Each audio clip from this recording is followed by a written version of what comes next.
How to screen record on Snapchat without them knowing on Android.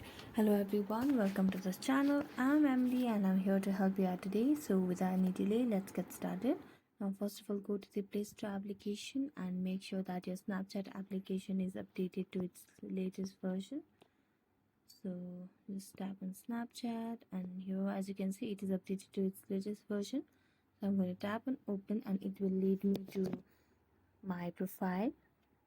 Then tap on chats and here you can tap on any chat that you want to save or screen record of. So here I'm just choosing any randomly.